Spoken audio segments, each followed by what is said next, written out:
Bon après-midi, mesdames et messieurs. Vous faites bien de regarder, vous et moi, sur STV. C'est parti pour 90 minutes de débat avec les panélistes que je vais vous présenter tout de suite.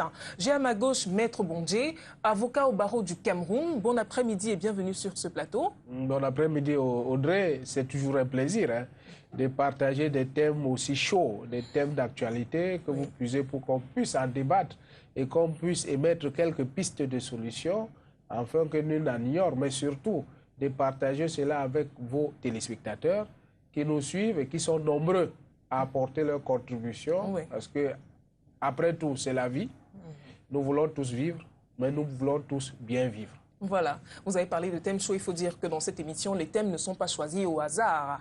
Voilà, on a agi à ma droite Diane Dena, qui est consultante et formatrice en développement personnel. Bon après-midi et bienvenue sur ce plateau. Merci Audrey, bon après-midi également. Et bon après-midi à tous les téléspectateurs de STV cet après-midi. Et le thème de ce jour est véritablement captivant parce qu'il faudrait éviter que notre société ne se retrouve dans ne se transforme en jungle où tout le monde, où le plus gros va avaler le plus petit et où toutes les lois sont permises et toutes les actions sont permises également. Donc véritablement, ce serait bien qu'on débatte de ça et ensemble, on va pouvoir éduquer, on va pouvoir encadrer et informer les différents Camerounais et que tous les actes qui sont posés soient également des actes conscients et afin d'éviter les différents dérapages, aussi qu'on informe bien les populations sur les risques qui courent en se livrant à de tels actes. Voilà, et essayer de trouver des solutions aussi. Alors aujourd'hui, on va parler de la vindicte populaire. C'est ce qu'on appelle communément justice populaire ou encore justice de la rue. On a constaté que le phénomène prospère dans notre pays, dans nos villes et dans nos rues, donc il est important d'en parler. Comme à l'accoutumée, on va commencer par la définition au Maître Bondje. Qu'entend-on par vindicte populaire? J'allais dire tout simplement que quand vous entendez même vindicte, on a du mal même à prononcer le mot. C'est avec force, on dirait un mot allemand. Donc vous comprenez que c'est assez violent. C'est assez violent et nous sommes dans le domaine de la violence. Ouais. Ici, la vindicte, donc dans le sens de la violence, mais cette violence opérée par la population.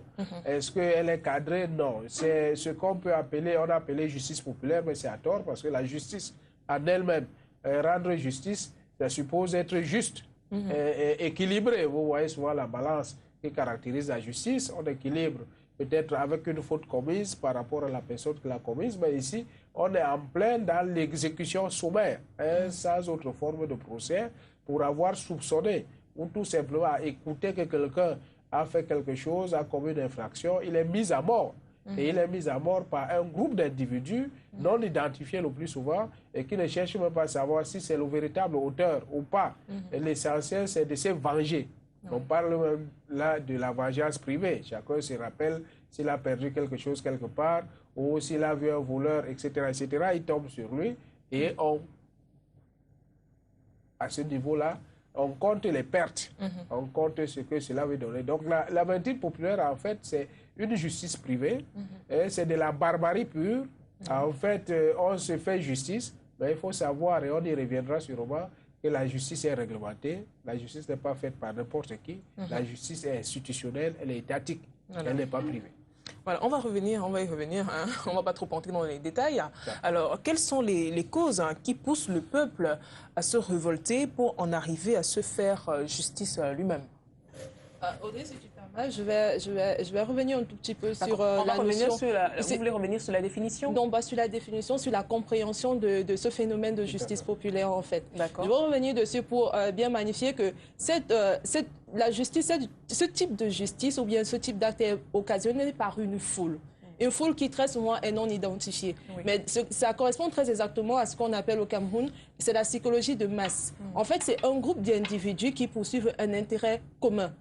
Ils ont un but précis à atteindre lorsqu'ils se mettent ensemble. C'est justement ce que Gustave Le Bon disait en disant que dans son livre Psychologie de masse, en étudiant justement les composantes de ce groupe-là, et où il y a un meneur, et après le meneur, lui, il est suivi par, il y a le contagion, après ça, il y a justement le sentiment de surpuissance qui fait en sorte que les différentes personnes qui appartiennent à cette foule et qui vont après justement perpétrer des actes de ce qu'on appelle couramment justice populaire sont des personnes qui poursuivent un intérêt précis, mais qui à l'origine ne sont pas des personnes, ils ne sont pas toutes des personnes qui, si elles étaient prises séparément, poseraient les mêmes actes. Donc, en fait, on va dire que c'est l'effet de masse, c'est ça? C'est ça, justement, parce que fondu dans ce groupe de personnes, il y a ce sentiment de surpuissance qui naît et où chaque personne se sent comme capable, comme investie par la puissance de l'autre. En fait, on arrive à une situation, on a comme on arrive à une situation comme un évanouissement de la personnalité consciente de chaque membre de ce groupe-là au profit du meneur de groupe, et c'est finalement sa vision qu'on suit à terme.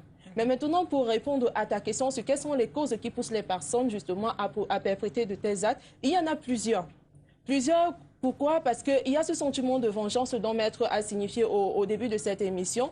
Il y a également le fait que les populations ont perdu confiance aux forces de l'autre. Du coup, ça devient compliqué de penser qu'une personne qu'on a arrêtée aujourd'hui et demain on la voit dans la rue, elle vient encore vous menacer, qu'on va la confier la prochaine fois lorsqu'il y aura un acte pareil. Donc, il y a cette perte de confiance vis-à-vis des forces de l'autre qui est constatée. Il y a la frustration des populations. Il y a les victimes, justement, victimes parfois psychologiques, victimes matérielles, vues bon, ceci est dû très souvent aux abus qu'elles ont eu à subir, soit personnellement, soit auxquels elles ont assisté, ou alors un membre de la famille a subi. C'est important de pouvoir faire un suivi psychologique de chaque personne qui est passée par une situation pareille. Donc, pour résumer, il y a la perte de confiance, il y a le phénomène de vengeance, il y a la frustration des populations du fait de leurs conditions sociales. Du coup, même le peu qu'elles ont, elles se disent que si on est venu me l'enlever et après ça, je vais pouvoir me rendre justice. Frustration due au système qui est en place, où elles se disent qu'ils sont responsables des problèmes que j'ai, ils sont responsables de ma situation sociale et économique. Et après ça, on trouve une raison pour justifier le fait qu'on pose des actes de barbarie. J'aimerais qu'on parle un peu des manifestations. Comment se manifestent concrètement ces actes dans nos rues au quotidien? Oui, mais avant d'y arriver, Audrey, avant d'arriver aux manifestations, je voudrais partir même de l'orée de l'apparition de l'être humain. Il ne faudrait pas oublier que l'homme est d'abord un animal, mais un animal pensant, et que nous avons des instincts qui nous sont innés, qui sont des instincts d'agressivité, de possession, d'abus, de tout ce que vous pouvez avoir comme fléau. Donc, cet instinct animal, où on a parlé même que l'homme était un loup pour l'homme, pour certains, d'agressivité, a été abandonné au profit de l'ensemble. Vous savez que la société, en créant la société, l'homme a abandonné certains de ses pouvoirs à la société. Et il entend donc, en retour, cette société-là puisse lui apporter protection. D'ailleurs, le rôle premier de l'État, dans ses sentiments premiers, c'est la sauvegarde des personnes et des biens. Donc la protection des individus qui ont spontanément abandonné leur protection aux mains de cet État, lequel État constitue un certain nombre d'instruments, d'institutions pour sauvegarder ces personnes. Alors, lorsque, comme disait Madame tout à l'heure, lorsque cet abandon ou tout simplement ces pouvoirs délégués à l'État ne sont pas réglés d'une certaine manière, ou qu'on a le sentiment qu'on n'est plus protégé, on commence à se protéger soi-même. Parce que le meilleur protecteur, c'est soi-même. Et c'est ce sentiment qui amène certaines personnes, effectivement, à se dire « je ne suis plus protégé ». Raison de plus, j'ai été volé, je me suis plaint, on a même arrêté l'auteur, on l'a relaxé. Le lendemain, je suis allé à la justice, j'ai perdu parce que celui-là a donné de l'argent à tel ou tel, des phénomènes de corruption et autres, qui font de telle sorte qu'on a le sentiment d'avoir été abandonné. Et donc, on retourne, comme on disait dans notre hymne jadis, comment on peut dire, qu'on a enlevé de notre hymne national, on retourne dans la barbarie. C'est-à-dire, on se dit, OK, comme l'État ne peut plus me protéger, comme je suis abandonné à moi-même, je me fais justice. Et à ce moment-là, donc, si j'attrape quelqu'un, une fois de plus, qui est dans les actes que l'État n'arrive pas à résoudre, je les résous moi-même. Or, les solutions personnelles sont toujours des solutions extrêmes. Pourquoi on va jusqu'à tuer, vous demandez les manifestations, pourquoi on va jusqu'à tuer? Parfois, on a le sentiment qu'à l'on laissant libre, il vous a remarqué et reviendra vous rendre des comptes. Il va revenir vous faire la peau, comme on dit au quartier. Donc, on veut en finir avec lui. Ça, c'est le premier sentiment. Le deuxième, c'est de dire on éradique le mal. C'est-à-dire qu'à l'autre tuant, on est sûr qu'on a un voleur de moins. Donc, il faut les tuer. Et il faut savoir que dans nos sociétés traditionnelles, effectivement, certains criminels d'appoint étaient systématiquement éliminés. D'ailleurs, même les sociétés modernes aujourd'hui, ça continue avec la peine de mort. La peine de mort, oui. Mais c'est dans un cadre réglementé. C'est pour cela que la justice populaire, bien qu'étant une des manières de résoudre le problème, devient quand même très complexe. Voilà. Vous avez évoqué quelques manifestations. Diane Dena, vous allez peut-être continuer à les citer. On voit des individus qu'on brûle dans la rue. On injecte soit de l'eau, on injecte de l'alcool, on injecte du lait. Je ne sais pas comment, ce sont des chimistes, je ne sais pas comment ils sont... Non, il faut dire une chose, peut-être le temps il faut dire que c'est le génie humain. Le génie humain, vous avez vu toutes les tortures qu'il y a eu à l'époque, dans l'époque de barbarie. Et on vous dit, on met du courant pour que les gens puissent dire la vérité. On utilise parfois toutes les atrocités humaines sont faites à ce moment-là parce que les gens sont dans un état second. Ils veulent à ce moment-là manifester toute l'agressivité possible dans les quelques éléments qu'elle cite. Ne sont que quelques éléments. Le repassage, par exemple. On peut vous sectionner un bras, on peut vous sectionner une oreille. On connaît la charia. Après, dès qu'on vole, on coupe la main, etc., etc. C'est vrai que c'est assez violent quand même. La charia, c'est vrai, c'est assez violent et tous les défenseurs des droits de l'homme se rendent contre ça. Mais il y a une petite anecdote que je voudrais apporter ici. Je pense que c'est ce qui a été le fait marquant même de, on va dire, de la répansion. Au moins, ça a freiné l'expansion du grand banditisme au Ghana, par exemple, où on était obligé de couper un bras du temps de la présidente de Collins, où on était obligé de couper un bras à chaque voleur. Et quand on a arrêté son propre petit frère, je vous dis, de même père et de même mère, il a demandé qu'on coupe les deux bras.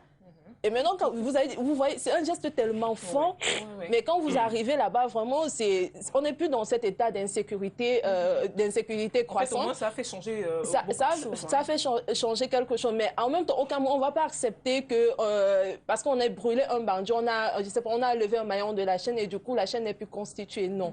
On retourne, on a les manifestations, comme on le disait tout à l'heure, pour dire qu'il y a justement ce phénomène de pneus, où on met des personnes dessus, on les brûle. Ça s'est passé encore hier à Tchang ou à Bouddha, je pense bien, j'ai vu ça dans une chaîne de télévision, au journal. On brûle des personnes parce qu'on se dit non, elle doit payer pour ce qu'elle a fait.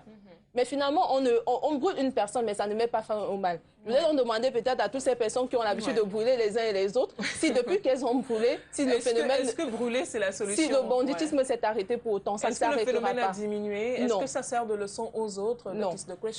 Dans tous les cas, on va y revenir. Comme vous l'avez dit tout à l'heure, la justice populaire exprime bien l'abus de confiance dont sont victimes les Camerounais dans les brigades de gendarmerie et les commissariats de police. Il n'est pas rare que les présumés bandits soient remis en liberté très rapidement. C'est pour ça que la population estime que la meilleure solution, en fait, la meilleure manière de se défendre est de régler Moi, je voudrais même vous dire, ce n'est pas seulement ceux qui sont arrêtés. Vous savez, c'est tout un système, la justice. C'est tout un système. Et c'est comme une chaîne. Et chaque maillon de la chaîne doit jouer son rôle. Il peut se trouver que dans les maillons de la chaîne, il y a certains qui ne jouent pas leur rôle. Parce que l'essentiel, d'abord, pour arrêter, il y a certaines personnes qui courent au risque d'arrêter le voleur eux-mêmes. Et qui se disent, je me confie à la justice, je l'amène vers une unité de police ou de gendarmerie. Et 2 jours après, revoit le même dehors. Ça, c'est un premier phénomène. Le deuxième est que tu te confies par plainte ou par, aux unités de police ou de gendarmerie et ils ne font rien. Voilà. Personne n'agit. Tout le monde connaît où se trouve. Mais rien n'est fait, justement. Alors, la justice populaire ne constitue-t-elle pas une des conséquences directes de l'absence de confiance en la justice de notre pays? C'est peut-être dommage à dire, mais on a comme... Non, ce n'est pas l'absence de justice, c'est même les dérapages des fléaux que nous tous nous déroutons. Parfois, ces auteurs, ce n'est pas parce qu'on ne peut pas mettre main sur eux, c'est parce qu'il y a tous ces fléaux, corruption par ici, laxisme par là, incompétence de l'autre côté, etc. etc. Ça fait un tribalisme. Vous savez, tous ces phénomènes-là jouent pour que la justice, qui doit être juste, ça veut dire l'équilibre, où il n'y a ni couleur, il n'y a ni tribu, il n'y a ni fonction, ça trouve des colorations selon qu'on est plus rapproché de ceux-là qui doivent mener des enquêtes, ou selon qu'on a plus d'argent, etc. etc. C'est tout ça qu'il faut se les donner. Ce n'est pas seulement un phénomène de la justice.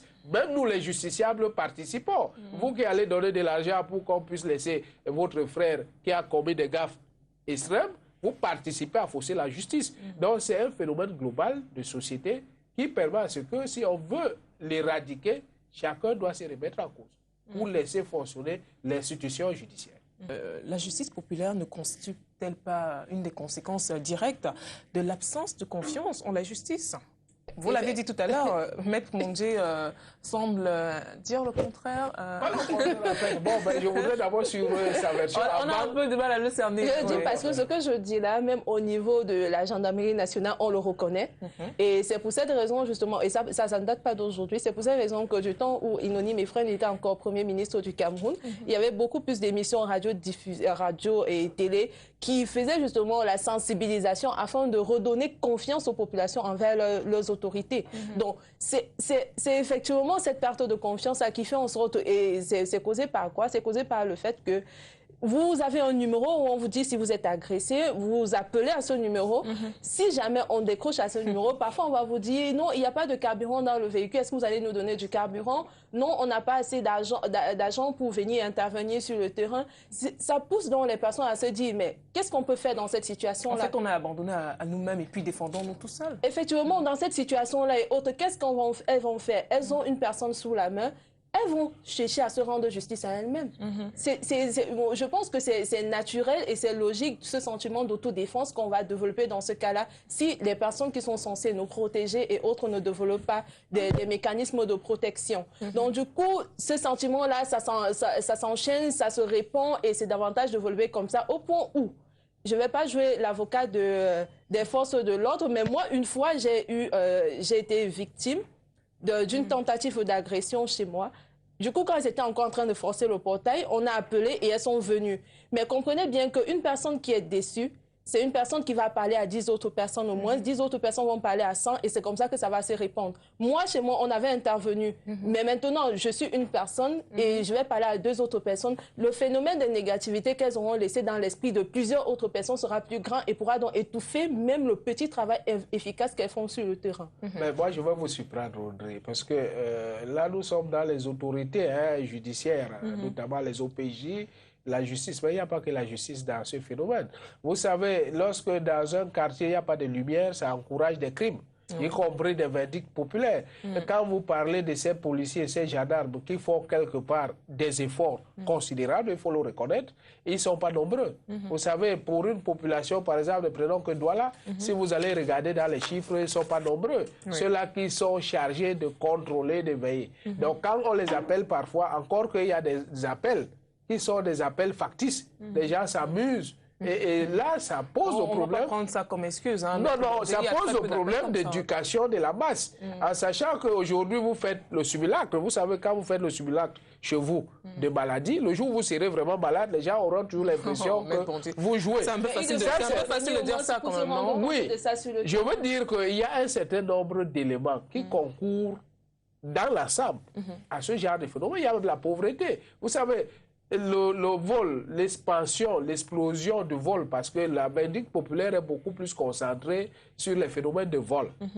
C'est quand on crie au voleur que la population sort. Et ces phénomènes de vol déclinent une société, pas en décadence, parce que nous vivons bien au Cameroun par rapport à d'autres pays, mais déclinent quand même certains fléaux sociaux, la pauvreté extrême, ambiante, qui fait de telle sorte que quelqu'un court risque sa vie pour un portable, risque sa vie pour le sac d'une dame, risque sa vie pour un téléviseur qu'il aurait acquis simplement parce qu'il n'a pas de travail. Donc il y a ce phénomène aussi qui joue. Maintenant, au niveau des fonds de ceux-là même qui sont en charge de veiller, il faut dire que les équipements ne suivent pas toujours. De plus en plus, il faut des équipements bien promptus pour avoir de l'intervention possible. Donc, tout cela peut les dédouaner. Mais on fait avec ce qu'on a. C'est-à-dire le peu qu'ils peuvent avoir, qu'ils essayent au moins de les utiliser à bon escient. Maître Mondjé, vous êtes en train de défendre... Non, il faut dire des choses. Je parle à technicien, à juriste et à spécialiste. Il ne faut pas toujours dire des choses parce qu'on est de ce côté-là. Il faut voir dans l'ensemble, dans la globalité, des problèmes qui se posent. Pourquoi on a ces phénomènes grandissants alors qu'ailleurs, il n'est pas là? Il faut savoir que celui qui vole un portable, c'est parce qu'il n'a pas les moyens de l'acheter. Peut-être que c'est dû au fait, Diane Dena, que la justice camerounaise, soit défaillante. Peut-être. Je laisse le soin. Oui, Maître Mondjé, la question est posée à Diane Dena. Ce serait très dur de calquer directement, de mettre le résultat à défaillant. Vraiment, ce serait très dur de le dire et ce serait également renier ou nier les efforts qui sont faits.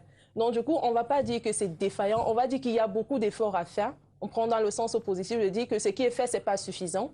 Si on demande à des personnes de s'occuper de la sécurité et de la protection d'une population, on doit pouvoir leur donner les moyens nécessaires justement de le faire. Au cas contraire, ces personnes-là également, si elles ont une once de patriotisme et de sens pour l'intérêt commun, elles doivent pouvoir remonter l'information chaque fois également et signaler que les moyens mis à notre disposition ne nous permettent pas de faire notre travail. Sinon, finalement, elles sont payées pour rien.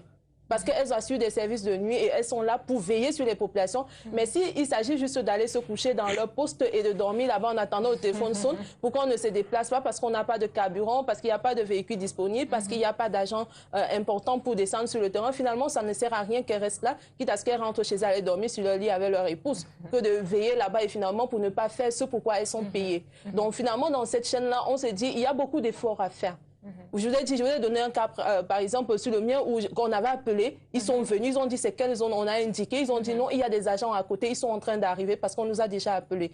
Mais ce n'est pas comme ça que ça se passe ailleurs. Je suis peut-être une personne sur 100, je ne sais pas. C'est pas tout le temps le cas. Hein. Non, ce n'est pas tout le temps le cas du tout. Mais je voudrais à sa suite dire, effectivement, je suis sûr qu'elle est dans un quartier huppé. C'est-à-dire où il y a les routes, il y a la lumière, il y a le téléphone. Ça veut dire quoi, Maître Bondje? Je quartier où on doit intervenir. Non, je développe mon idée en disant qu'effectivement, il y a d'autres raisons qui peuvent pousser à la difficulté d'accès. Vous savez qu'il y a des quartiers qui sont complètement enclavés. C'est-à-dire que vous ne pouvez pas. Aujourd'hui, vous avez peut-être une maison qui a pris feu. Il n'y a pas de route. Vous voulez que les sapeurs-pompiers puissent venir chez vous comment? Même s'il y a la route, il n'y a pas de bouche d'incendie. C'est-à-dire qu'ils ne peuvent même pas avoir l'eau à proximité. Donc tout cela participe justement de ces dérapages. Il faudrait qu'on voit la société dans la globalité, les routes, les lumières, les téléphones, bref, l'accès à tous à certaines infrastructures et équipements. Quand on prend les magistrats, par exemple, il y a combien de magistrats par juridiction? Vous comptez au trop une vingtaine. Et pour une population qui se chiffre à des millions, c'est peu. Quand vous arrivez chez un magistrat, nous qui sommes des professionnels, qui sommes habitués, vous trouvez des piles et des piles de dossiers qu'il doit traiter. Allons à une audience qui a 300 dossiers par jour. Ce magistrat ne peut pas faire juger plus de 4 de ces dossiers. Donc le sentiment de la population à ce moment donné sera qu'il n'y a pas de justice, alors qu'il est dans l'impossibilité de rendre la justice. Donc moi je pense que au-delà du fait qu'ils sont, pour la plupart, je parle des Camerounais en général, dans toutes les administrations confondues, un peu défaillantes, un peu laxistes, mais il faudra aussi qu'on voit le côté moyen humain, moyen matériel et infrastructure pour permettre à ce que tous ces fléaux-là, tous ces phénomènes soient endigués. Si la population se réjouit à chaque fois d'avoir mis hors d'état de nuire un bandit supposé au réel, il n'en demeure pas moins que la vindicte populaire inquiète. Il y a beaucoup de comptes qui sont réglés quand même. Hein. Ben, je vais vous donner... Je vais vous donner un exemple. Parce qu'il y a des gens qui profitent. C'est-à-dire qu'on a un problème avec tel voisin, on se remet, on crée au voleur, et c'est la population qui s'acharne contre lui. Pourtant, en fait, ce n'est pas un voleur, mais plutôt, c'est-à-dire c'est quelqu'un avec qui on a, je sais pas, des problèmes ou quoi que ce soit. Donc, on parle de règlement de compte aussi dans la plupart des cas. C'est de la justice populaire. Parce qu'en fait, moi, je vais vous prendre un exemple fort simple. Vous êtes une jeune fille, sûrement, il y a des garçons qui, de temps en temps, lancent les cailloux sur le toit. Admettez un seul instant que quelqu'un vous énerve et qu'il atterrit à minuit. À minuit chez vous, vous êtes énervé et vous criez au voleur. On va le lapider. Alors que c'était un phénomène entre vous deux. Donc, c'est pour cela d'ailleurs que tout juriste, tout bon juriste, doit condamner les manifestations d'une justice privée. Parce que la justice privée ici n'a pas de phénomènes qui permettent à ce que tout ce que les instruments internationaux ou nationaux ont prévu, on y reviendra peut-être tout à l'heure pour voir dans quel cadre une justice doit se rendre. Parce qu'on ne rend pas la justice au hasard. Il y a des canons et même notre code de procédure pénale l'a prévu. Vous connaissez la présomption d'innocence. Même si on vous trouve en train de commettre une infraction, de commettre un délit ou un crime, vous avez l'opportunité, on doit vous juger selon les règles prévues par un tribunal compétent. Donc, à ce moment-là, vous avez la défense. Vous pouvez... Pourquoi on le fait?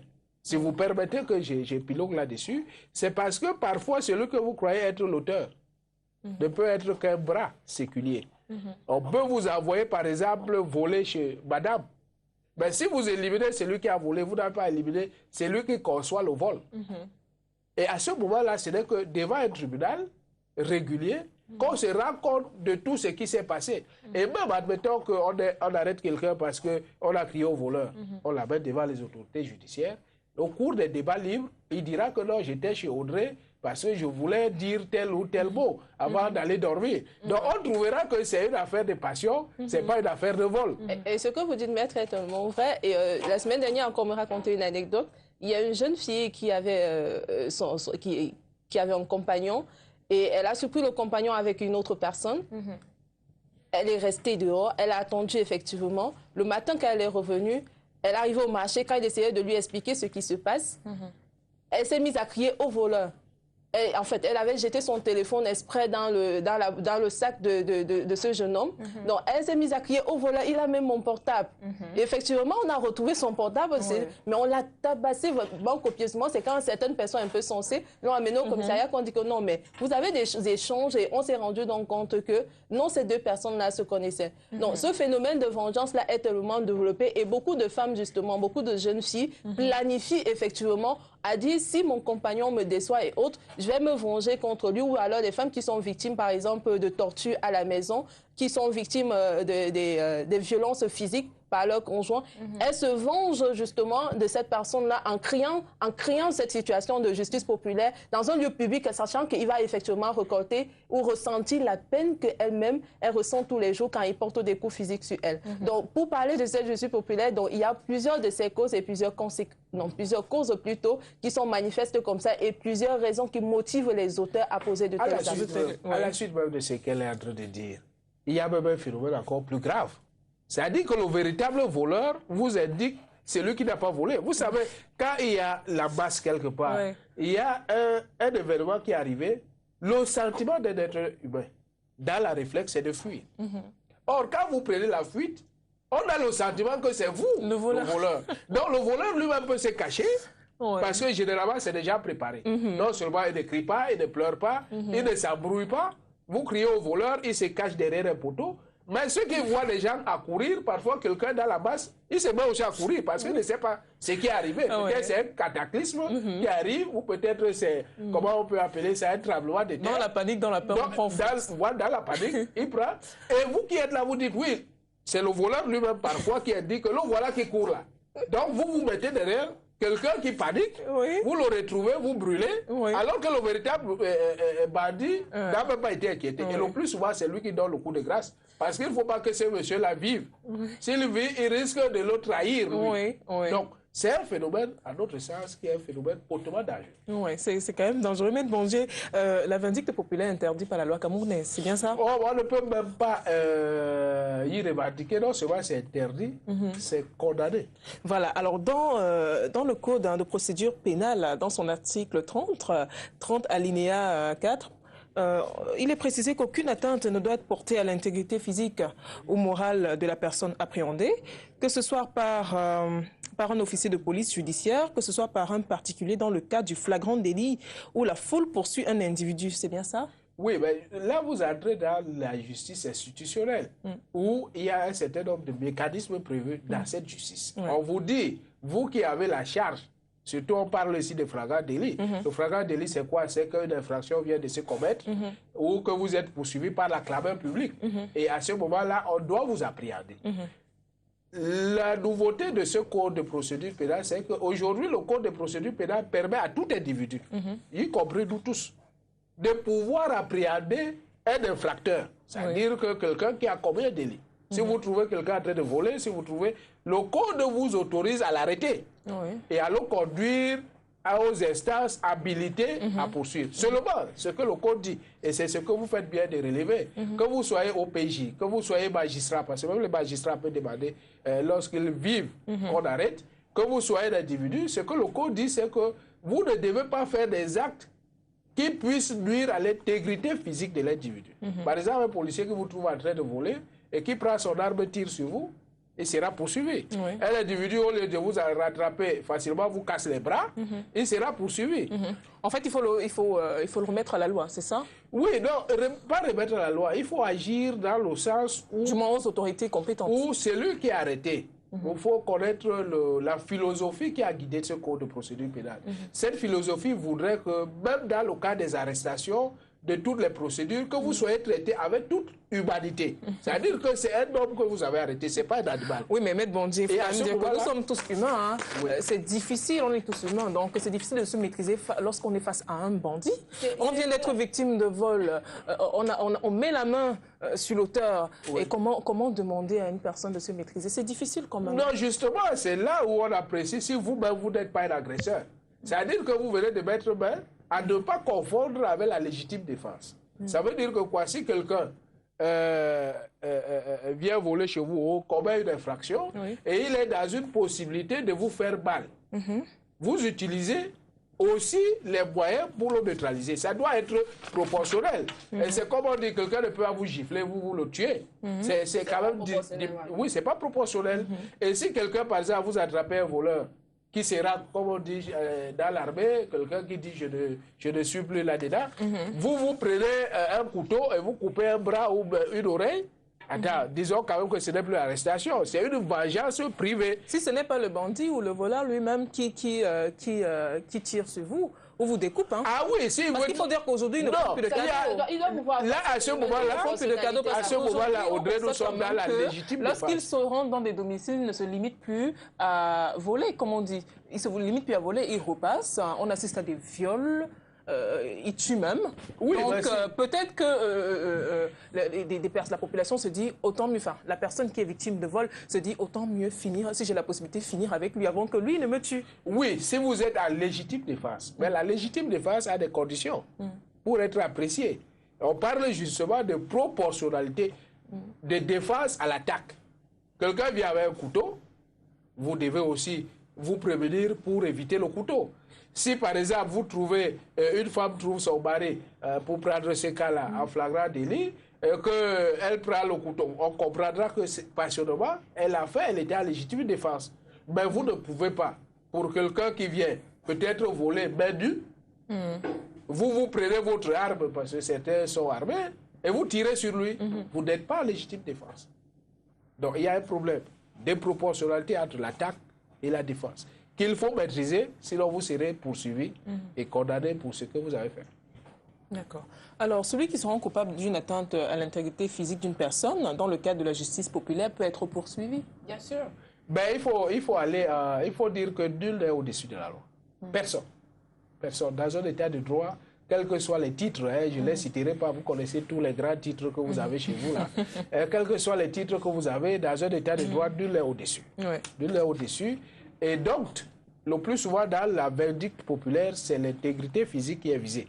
Et vous avez une kyrielle d'infractions qui vise la protection de l'intégrité physique. Vous partez de 275 à pratiquement 281. Vous avez le meurtre, vous avez l'assassinat, vous avez les coups et blessures, vous avez les blessures graves, vous avez les blessures simples, vous avez les blessures légères. Donc, chaque chose que vous ferez sur cet individu, si personnellement on me met sur vous, vous encourez. Quand on parle de blessures graves, par exemple, au cou et blessures, lorsque vous coupez la main de quelqu'un, vous êtes dans ce genre de cas. Lorsqu'on parle d'assassinat, si vous tuez quelqu'un, l'assassinat, c'est la préméditation ou l'empoisonnement qui aggrave le meurtre. Parce que le meurtre, c'est le fait que vous tuez quelqu'un. Mais ici, là, nous sommes dans l'assassinat parce que les gens préméditent pour te tuer, pour te mettre pour mettre le feu. Les gens ont le temps de réfléchir qu'on va mettre le feu. C'est l'assassinat et vous répondez. Seulement, dans la vindicte populaire, le plus souvent, le véritable problème, c'est qu'on ne sait pas qui a fait quoi. Vous savez, la responsabilité pénale est individuelle, ce n'est pas collective. On ne peut pas nous arrêter tous ici qu'on a tué tel. Il faut qu'on détermine ce que chacun a fait. Moi, j'ai apporté l'essence, l'autre a apporté l'allumette, vous avez pris le bâton, donc c'est tout cela qui a concouru, oui. Mais on ne peut pas dire que vous tous, vous avez participé à tuer, donc on doit déterminer ce que chacun a fait dans la mort de cet individu. D'accord. Alors, Diane Dena, les autodéfenses dans les quartiers sont-ils des catalyseurs ou alors la solution au problème? Ni l'un ni l'autre. Pourquoi?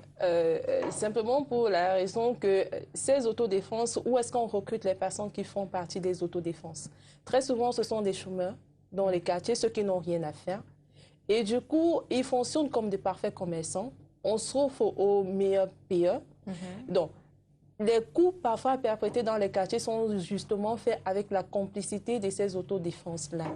Donc, c'est pas, ça peut au départ constituer comme un phénomène de dissuasion vis-à-vis des personnes qui vont intégrer. Mais maintenant et autres, puisque les braqueurs sont également intelligents et savent donc qu'on peut offrir mieux à ces autodéfenses-là, ils se constituent également, et après ça, c'est avec la complicité de ces derniers-là qu'on intervient, qu'on vient opérer dans le quartier, et finalement, on se retrouve dans la même situation que s'il n'y en avait pas eu au départ. Oui, mais vous parlez même de l'autodéfense. Moi, je vais aller plus loin. Vous savez, lorsque vous regardez même des attaques dans certains domiciles, ça part toujours de ceux-là même qui sont en charge de votre sécurité. On va vous dire que votre vigile, on l'a attaché alors qu'il s'est laissé attacher. Et le plus souvent, c'est lui qui indique même à quelle heure vous rentrez, comment vous faites, qu'est-ce que vous avez comme Généralement, protection. Ils sont complices. Hein. Ils sont complices. Même les gardiens, dans les domiciles. Donc, le plus souvent, la première sécurité, c'est vous-même. C'est vous-même. Les autodéfenses, c'est bien. Mais tout est dans la tête. Tout est dans la tête. Je crois que c'est pour cela que chez les Blancs, ils font plus confiance aux chiens qu'à leurs semblables. Parce que le chien n'a pas d'ordre à recevoir que de son maître. Or, nous, les individus, aujourd'hui, on peut te dire oui, Audrey, oui. Demain, on va dire à quelqu'un d'autre, en fonction des intérêts. Et ça rejoint ce que je disais tout à l'heure, que le phénomène de pauvreté, de médisance, de jalousie, de tribalisme, de corruption, fait de telle sorte que parfois même, ceux à qui vous faites confiance sont les premiers à la trahir. Et on revient donc dans l'abus de confiance, qui n'est pas qu'institutionnel dans les institutions, mais qui se trouve même entre les individus privés. C'est-à-dire qu'on a vu des cas où des femmes ont permis des crimes dans leur domicile contre leurs époux. Je ne citerai pas des cas. Ou des époux qui l'ont fait contre leurs femmes. Parce qu'il y a rupture de confiance. Et dans une société, quand il y a rupture de confiance, quand il y a abus de confiance, on arrive toujours à ces phénomènes. Et il faut donc faire ce qu'on appelle ailleurs un réarmement moral, qui fait de telle sorte qu'on se dit, ma sécurité dépend de ta sécurité. Ta sécurité dépend de sa sécurité. Et nous sommes dans l'obligation commune de veiller sur nos sécurités en général. En parlant d'autodéfense, Maître Bondier, juridiquement, quel est leur statut? Ils n'ont pas de statut juridique. Mais ils peuvent se fonder avec le nouveau code de procédure pénale parce que ce code permet aux individus de s'organiser, de pouvoir appréhender des infracteurs. Et même au niveau de l'administration, je crois que beaucoup d'administrateurs, de sous-préfets et préfets ont encouragé le phénomène d'autodéfense. Ils travaillent avec les chefs de quartier. Ils travaillent avec les chefs de quartier. Tout cela démontre quoi? L'insuffisance institutionnelle. Parce que celui qui est en charge de la sécurité, c'est une institution. C'est la police, c'est la gendarmerie, c'est les militaires pour nos frontières. Donc, l'absence ou tout simplement l'insuffisance de cette sécurité fait de telle sorte qu'on fasse appel à la sécurité privée, qui ne part pas seulement sur les individus eux-mêmes, mais qui partent parfois, vous avez vu, les sociétés de gardiennage ont explosé. Parce qu'effectivement, il y avait un besoin. Aujourd'hui, là où devait avoir la police, vous trouvez les sociétés de gardiennage. Je suis même parfois souvent surpris de voir que certaines cérémonies officielles sont gardées par des sociétés de gardiennage. Donc, ça veut dire qu'il y a un besoin accru. Et je crois quand même que l'État fait des efforts, il faut le reconnaître, avec le recrutement de plus en plus des jeunes dans l'armée pour pouvoir pallier à ces besoins. Mais seulement le recrutement ne suffit pas. Il faut une formation digne. C'est-à-dire que ceux-là qui se disent on s'est sacrifié pour veiller sur les autres. Pas venir faire concurrence aux autres en disant mais attends, lui il a la voiture, il faut que j'ai aussi la voiture. Il a la maison, il faut que j'ai aussi la maison, etc., etc. Ça remet le phénomène de confiance en conflit. Et quelqu'un va dire, comme elle le disait tout à l'heure, quand tu as appelé, il va dire, dis donc, il vit bien là-bas, il veut que moi je vienne le surveiller. Quand il boit ses champagnes et autres, est-ce qu'il m'appelle? C'est ça qui fait de telle sorte qu'on assiste à des phénomènes compliqués. Alors qu'au départ du recrutement, c'était pour qu'il veille sur les autres. Il faut accepter ce qu'on a choisi humblement de faire et le faire normalement. Alors, on va marquer un arrêt. Et on se retrouve juste après. Depuis que j'ai découvert Asso, je ne regarde plus une autre farine. La farine Asso boit beaucoup d'eau, ma pâte dit très bien et ne devient pas lolo. Elle n'absorbe pas d'huile. Avec Asso, je fais beaucoup plus de beignets. Franchement, je m'en sors très bien. Moi aussi, j'utilise seulement Asso pour mes beignets. Ça marche parce que notre production de beignets a augmenté et nos clients sont fidèles. La farine Asso est disponible dans tous vos points d'achat habituels. Asso est une farine de grand moulin. Retour en studio, on va donc évoquer les conséquences. Quelles peuvent être les conséquences de cette pratique pour la société? La première conséquence, c'est la perte des valeurs morales. C'est d'abord à ça qu'on assiste, qui est en même temps une cause et une conséquence. Donc, c'est cette perte de valeurs morales, ce sont des morts qui sont comme ça ramassés dans les rues tout le temps. C'est une société de dépravation des mœurs qu'on construit et qu'on transmet aux enfants qu'on élève. Ce sont des innocents qui sont tués injustement, parce que dans ce phénomène justement de vindicte populaire, il y a beaucoup d'innocents qui sont confondus là-dedans. Donc ça, c'est en quelque sorte certaines des conséquences qu'on voit précisément sur le système. Autre conséquence également, c'est de plus en plus l'éloignement du système même qui est mis en place, du système qui est supposé encadrer ce phénomène de vindicte populaire-là. C'est également une conséquence dans le sens que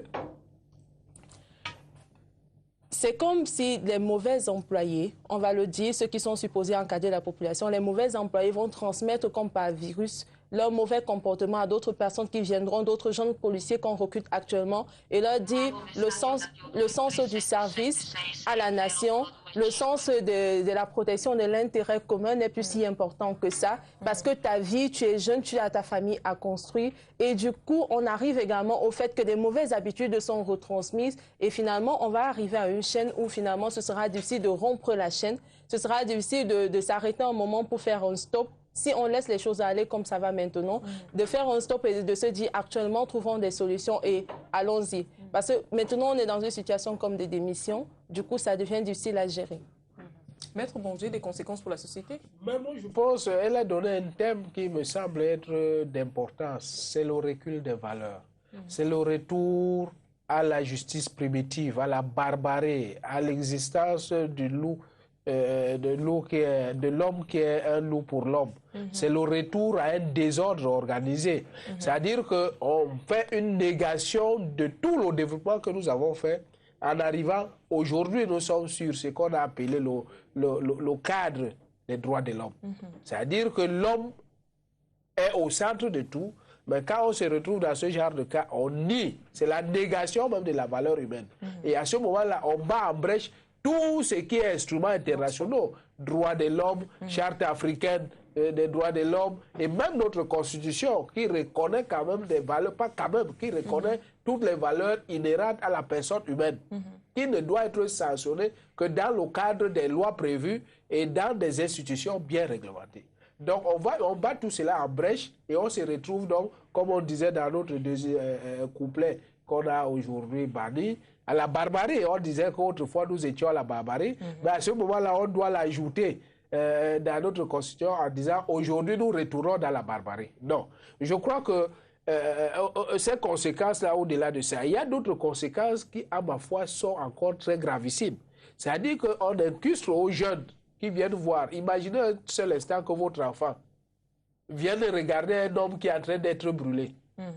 Il sera marqué psychologiquement. Traumatisé psychologiquement. Pour d'autres, ça va les endurcir et ils prendront un goût. Ils vont se dire que, attends, si on peut brûler un homme, un jour, un enfant pourra brûler même son père. Pour voir à quoi ça ressemble le méchoui de quelqu'un qu'on brûle.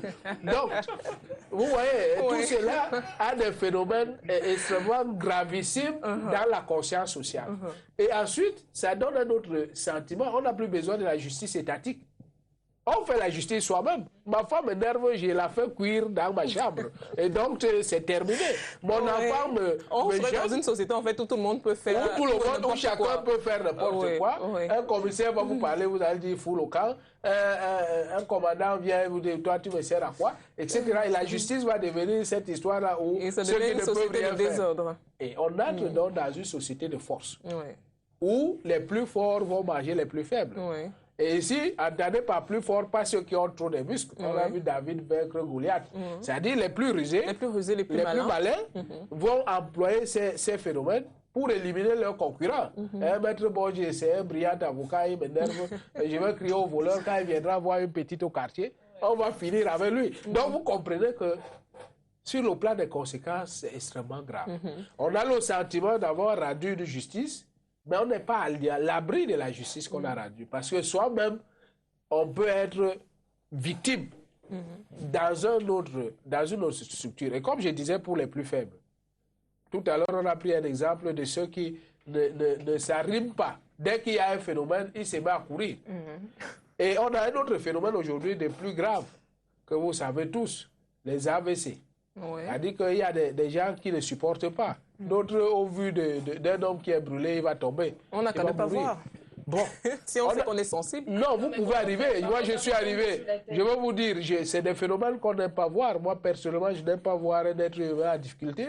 Mais je suis tombé parce que je devais passer par là. Un être qui était mis à mort. C'est-à-dire, on avait mis les flammes. Alors, vous ne pouvez pas ne pas voir parce qu'au moins, vous devez dévier la trajectoire. Donc, vous devez contrôler que le feu qu'on a mis, et vous allez voir un méchoui que vous ne voulez pas voir. C'est extrêmement grave. J'allais vous demander, Maître Bonji, quelles peuvent être les conséquences pour les acteurs, mais je pense que vous avez commencé, enfin, vous avez évoqué aussi les conséquences pour les acteurs, c'est-à-dire que les personnes qui commettent ces actes-là. Ouais. Alors, j'aimerais savoir s'il y a des aspects, néanmoins des aspects, ou alors des points positifs à cette pratique-là. Ben, je préfère qu'elle puisse apporter ces points positifs. Est-ce qu'il y a des aspects positifs à la justice populaire? Non. Il n'y a que du négatif? Il n'y a que du négatif. Parce que, vous savez, quel que soit l'individu, fût-il bandit, fût-il violeur, fût-il voleur, il a droit à un procès juste et équitable. Il faut vraiment que les gens puissent intégrer ce fait-là. Et je dis même devant Dieu, vous êtes redevable du sang de cette personne. Finalement, vous n'êtes protégé ni par la loi des hommes, ni par la loi de Dieu. Du coup, on ne peut pas dire qu'il y a un seul aspect qui soit positif dans ça. Parce que vous n'avez pas le droit de prendre la vie d'une personne. Vous n'en avez pas le droit.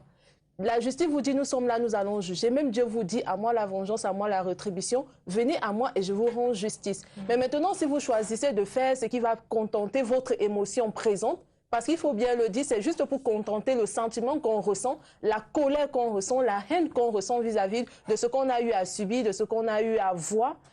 Vous le faites et autres, c'est à votre risque et péril. Ça ne résout en rien. Donc, il n'y a aucun point positif à pratiquer des actes de vindicte populaire, que vous soyez, peu importe votre condition sociale. Parce qu'il faut bien noter également que ce phénomène-là est très développé dans les quartiers populeux, dans les quartiers où le niveau de vie n'est pas souvent très élevé. C'est pour cette raison que vous allez souvent entendre, on va dire village, on va vous dire New Bell, on va vous dire Dakar, on va vous dire... C'est très souvent des coins comme ça. Et quelle est la psychologie, quelle est la composition des populations qui y vivent?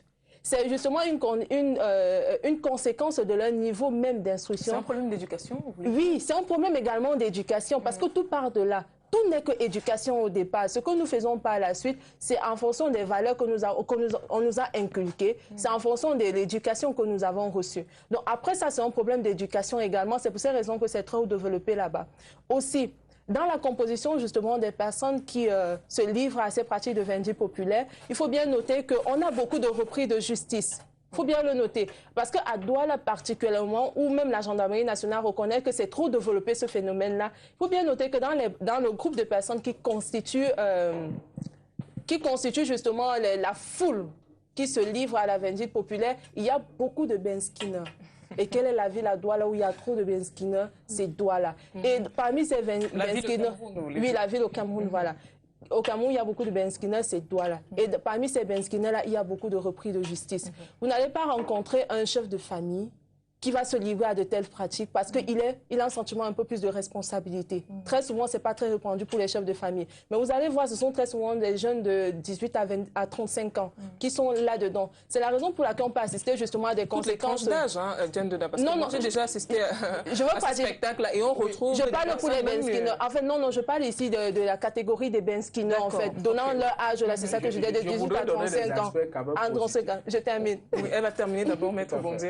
C'est pour ça donc, on peut assister à des situations comme on va finir par respecter leur statut. Et ils ont un statut assez particulier maintenant du fait qu'ils ont été cités par un discours du chef de l'État. Dans les zones comme Dedo où on va dire les Benskinois ne doivent pas passer là-bas. Pourquoi? Parce que c'est comme s'ils ont réussi à faire leur loi. Les autorités ont fini par suivre pour dire que non, pour maintenir la paix et autres, parce que ça part de quoi? Ça part d'un problème, et après ça s'est embrasé, après ça les Benskinois, on a tué un des nôtres, et ils sont très solidaires. Du coup, ils vont dans tous les sens, et après ça, ce sont eux qui mettent le feu sur la première moto, après ça, on est en train de développer, et après ça, ça alarme les foules, et tout le monde est obligé de suivre. Donc pour terminer, je voudrais encore dire qu'il n'y a aucun point positif à se faire justice à soi-même, c'est simplement contenter ses émotions, et les émotions sont passagères, les émotions durent le temps que ça va durer, jusqu'à ce qu'on revienne à la raison pour se dire qu'est-ce que j'ai fait. Maître Bondier, oui, moi, je voudrais donner aussi des aspects positifs. Hein. Mais avant d'arriver aux aspects positifs, je ne voudrais pas qu'on catalyse ce phénomène sur un groupe donné, parce qu'on sait que même là où il n'y a pas de bensikineurs, ça peut arriver. Hein, c'est des gens... Mais, Madame a cité tout à l'heure, dans les aspects des conséquences, avant d'arriver sur les aspects positifs, elle a cité tout à l'heure, c'est un quartier. Et quand vous citez ces quartiers-là, c'est un peu comme dire les oubliés de la République. Vous revenez à ce que nous disions, c'est-à-dire qu'ils ont le sentiment de vivre dans une République autre que la République des autres. Ça fait donc que quand vous avez le sentiment d'oubli, vous vous dites, nous sommes seuls. Notre affaire là, c'est nous seuls. Ça veut dire que vous faites aussi votre justice seul, puisque personne ne vient quand vous voulez le secours. À ce niveau-là, donc vous créez votre propre justice. Alors, quelqu'un disait aussi que lorsque vous tuez un bandit sur le plan spirituel, sur le plan de ceci, c'est quelqu'un qui a un esprit machiavélique. Lorsque vous le brûlez, son esprit qui sort va multiplier d'autres bandits. Bon, ça, c'est à vérifier. Mais maintenant, sur les aspects positifs, ou sur l'aspect positif, vous savez, la société doit tirer toujours les conséquences d'un phénomène. Le développement de ce phénomène, il l'a dit tout à l'heure à Douala, indique quelque chose. Douala, c'est la capitale économique. Douala, c'est là où l'argent circule en masse. Douala, c'est là où les affaires sont très développées. Donc, tout le monde converge vers Douala. Y compris ce qu'on a appelé à l'époque les zones rurales. C'est-à-dire que les gens ne sont plus dans leur village. Et ça pose même le problème du développement de nos villages. Pour que les gens se trouvent des emplois là-bas. À l'époque, on parlait de la révolution verte, qui est le cadre d'un pays comme le nôtre, c'est-à-dire l'encouragement de l'agriculture. Mais je ne suis pas sûr que les politiques développées vont dans ce sens. Donc les gens ont le sentiment, pour nous qui allons au village, quand on y arrive, vous arrivez en veste, vous avez une voiture, c'est vous qui donnez les bœufs. Ils ont le sentiment qu'en ville, c'est là-bas on peut tout avoir. Alors ils se retrouvent ici en ville, et parfois n'ont rien à faire. Ils deviennent soit bensikineurs, même bensikineurs, ça ne donne pas parce que ce n'est pas évident de travailler. Vous savez, ils ont aussi des problèmes, les reins, etc. etc. Alors, ils se versent dans le vol. Et généralement, tous ces beaux vols-là, ils peuvent se retrouver dans les quartiers des oubliés. Parce qu'ils ne peuvent pas habiter les quartiers qui sont chers. Il ne pourra pas payer le loyer. Il va se coacher dans les toundras, là, à côté des marécages, où le gars lui dit, toi aussi, viens construire même ta chambre à côté de l'eau, là.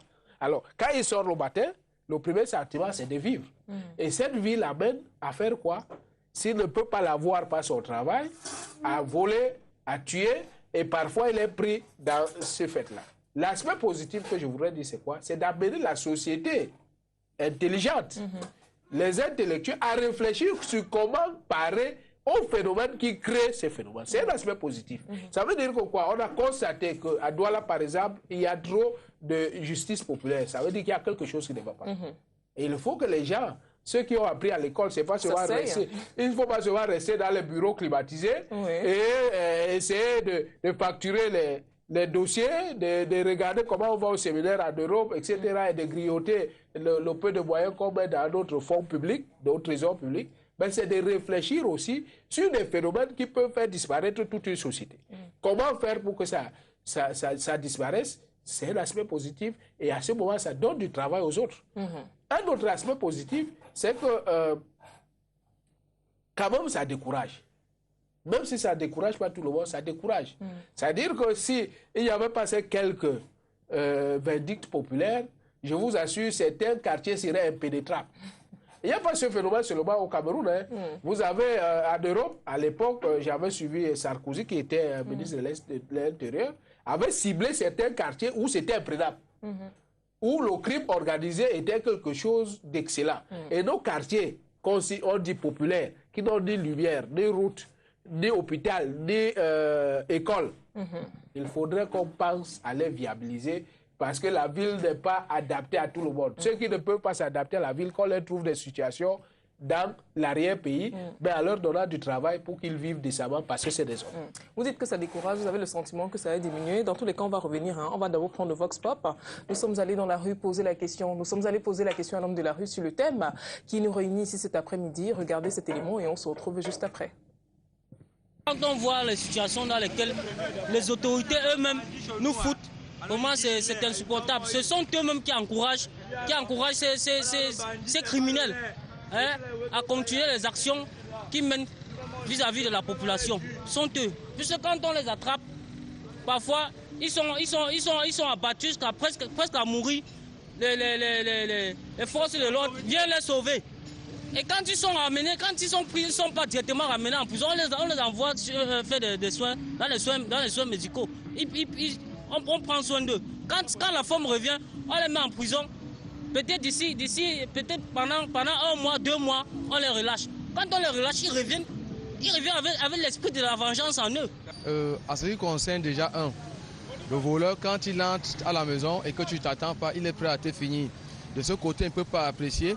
Et surtout, bon, la justice populaire aussi, d'une part, ça règle beaucoup de comptes. C'est bien vrai, il y a des règlements de comptes qui se passent à l'intérieur. Il y a ceux qui viennent régler les comptes. Moi, je condamne la justice populaire dans le cas, lorsque peut-être on attrape la personne, on ne lui laisse pas le temps de pouvoir s'exprimer, de pouvoir vraiment dire si effectivement l'acte qu'il a commis, si c'est lui ou ce n'est pas lui.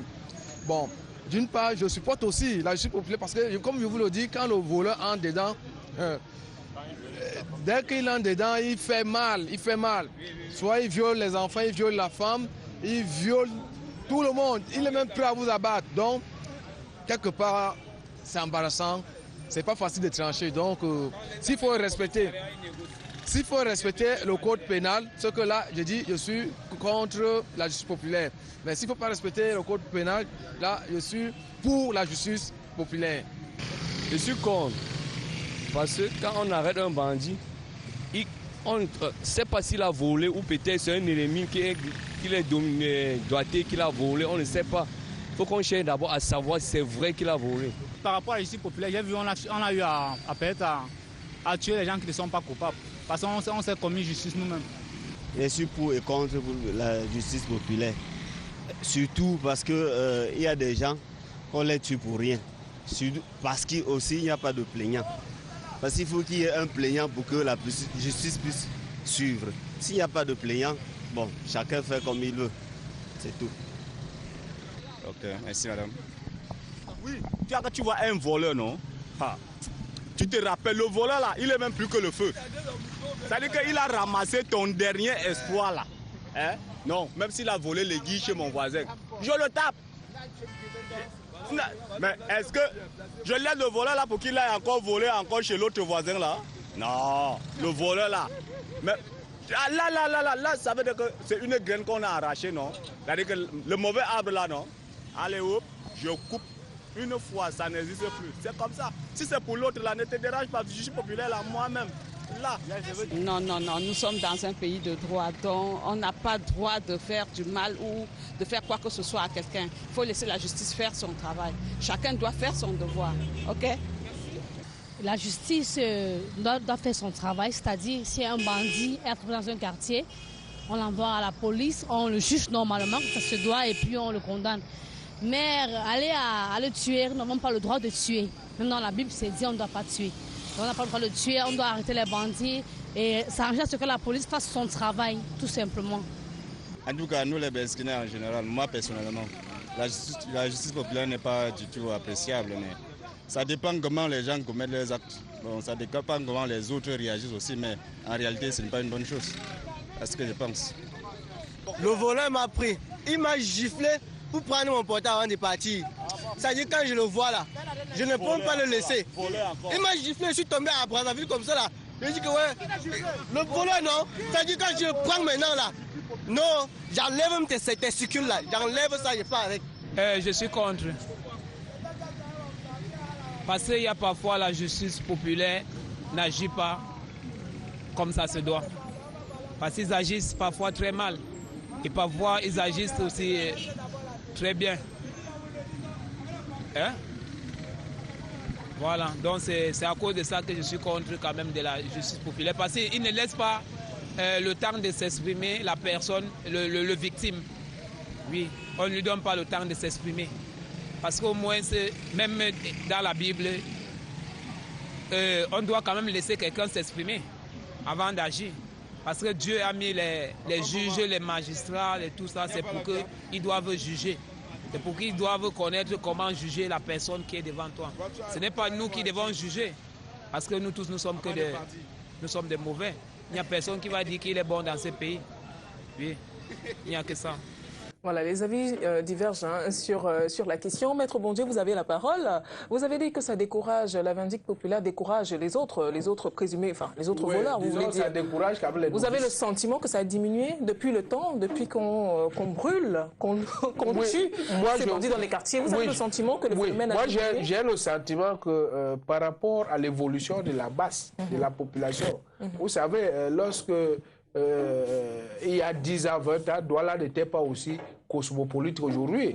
Il faut savoir que Douala s'accroît à une vitesse exponentielle et qu'à ces rythmes-là, les infrastructures ne suivant pas toujours, l'administration n'ayant pas toujours le personnel adéquat et nécessaire. Il faut dire que le peu qui est là fait déjà des efforts, mais ils sont très peu pour couvrir l'ensemble. Et à ce moment-là, je crois que les novices ont peur.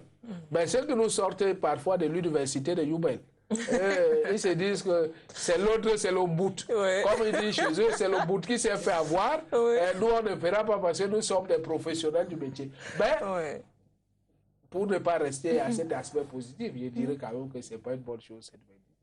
En tant que juriste, je ne peux pas encourager cela. Justement, Diane Denaro, vous pensez que ce phénomène est à bannir? Cette pratique est à bannir? C'est à bannir parce que c'est vrai, l'opinion publique, quand ils vont nous écouter cet après-midi, ils vont se dire que non, ceux-là ne savent pas de quoi est-ce qu'on parle.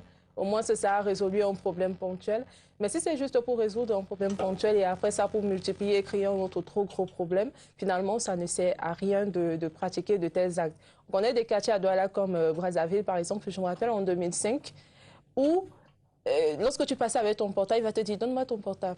En journée, personne ne se plaignait, mais ce n'est pas la population qui a mis de l'ordre là-bas. En 2000, par exemple, je pense que c'est 2000 ou 2004, où on met sur pied le commandement opérationnel, parce que c'était justement en vue de lutter contre le grand banditisme dans les grandes villes du Cameroun. C'est eux qui ont mis, on va dire, comme une espèce d'ordre. La population ne peut pas mettre un ordre qui va perdurer. Ce n'est pas possible parce que... Donc c'est l'occasion d'interpeller les autorités compétentes. Bien sûr, parce que les individus sont vulnérables. Quand il va se retrouver là, un groupe de personnes qui vont venir se livrer à des actes de vindicte populaire, et après ça, chacun rentre chez soi. Donc, le bandit simplement va cibler, ou alors ses complices, les membres de son gang, va simplement cibler l'un d'entre eux et va aller traiter celui-là pour la cause de tous les autres. Finalement, les autres auront peur parce qu'il va les prendre un à un. Finalement, on se dit, c'est quelle justice? Ils n'ont rendu aucune justice. Donc, du coup, on ne va pas se dire que ce sont des choses qu'il faut encourager ou même qu'il faut essayer de comprendre. Vraiment, parce qu'on va comprendre pour lutter contre. On ne va pas comprendre pour accepter, pour trouver ça légitime. Non. On va comprendre pour leur dire, c'est vrai, vous avez eu à être traumatisé par des actes peut-être de viol, de vol ou de violence physique de toutes sortes, mais aussi, ce phénomène, c'est à bannir parce que vous n'avez pas le droit de prendre la vie d'une autre personne. Remettez aux autorités compétentes. Et c'est la raison pour laquelle également, c'est important d'interpeller les personnes du ministère des Affaires sociales et leur dire qu'après des traumatismes comme ça, on a besoin d'un suivi post-traumatique, voilà, pour aider les personnes à passer de ces phases-là afin de ne pas retomber là-dedans, afin de ne pas développer ce sentiment de haine et de vengeance. Parce que c'est parce qu'elles ressentent ça qu'elles se livrent à ça. Or, si elles avaient été encadrées, si elles avaient été suivies, elles seraient justement dans la logique de travailler afin de lutter pour l'intérêt commun et de dire, même si j'ai été victime de ça, je lutterai afin que nul autre ne soit victime.